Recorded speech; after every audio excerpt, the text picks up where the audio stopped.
Thanks, Tyler. I'm here at Etta's Cafe and Lunchbox Museum on State Route 56 in the village of Star, Ohio. We heard talk of this place from a fellow student and news team member, and we just had to come and check it out for ourselves.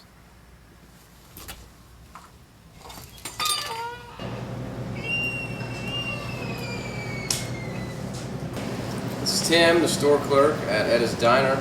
Tim, what made you decide to open up a Lunchbox Museum and General Store? Momentary lapse of reason, I believe. We had one whole bedroom in German Village in Columbus, nothing but boxes of lunch boxes. So in 1999, we started looking for property in case Y2K happened. The roving bands of cannibals downtown Columbus, and that didn't happen, and we didn't close on the place till second week of January. So about 10,000 feet empty building, and here we go. How many lunchboxes would you say you have right now? Over 850 at last count. There's 500 in this room alone that span 100 years, 855, 856, and it keeps on growing, and we keep on looking for more.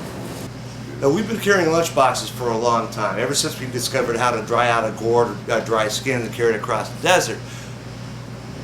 For example, the first one I carried was this one right here with a brown paper bag with my name on it.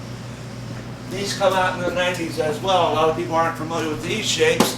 In the early 90s, the U.S. Department of Agriculture issued a new food pyramid. So this is basic nutrition 101.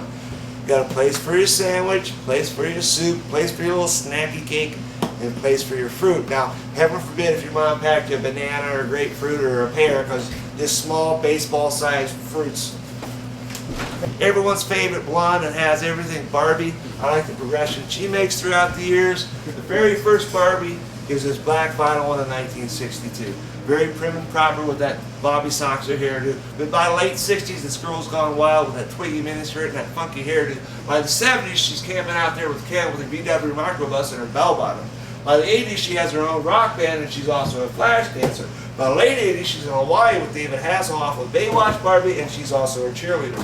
By the 90s, she's culturally diverse, driving around town with her Afro-American, Latino, and Asian friend. And by the new millennium, she's a photojournalist, a single career ribbon with it all on her own, and she also likes puppies. And so by now, there's probably like a rocket scientist Barbie, or divorce court Barbie, and all Ken stuff's in the box, or rehab Barbie with Lindsay Lohan and Winehouse, trailer trash Barbie, Jerry Springer Barbie. I could go on. What are people's general reaction when they see your store for the first time? Pretty much, what did I walk into? Definitely a flashback. Definitely, like you gentlemen, when you walked in here, you had no idea what you walked into. It was kind of like a time warp. And every time you walk back in here, there's always something different to look at, or something you didn't recognize the first time you walked in. All right. And one more question. What would you suggest I order for lunch? Anything you want, everything's made from scratch. We make our own crust, make our own sauce for our pizzas. We're voted #1 reason to do lunch in Ohio by Ohio Magazine. Every year we put out a garden that's 50 yards by 75 yards, all organically grown. Comes into the kitchen, canned, everything's fresh. Well, that's it for me, folks. Don't forget to check out Etta's Lunchbox Museum and Cafe. Now, if you'll excuse me after talking about all these lunchboxes, I'm pretty hungry.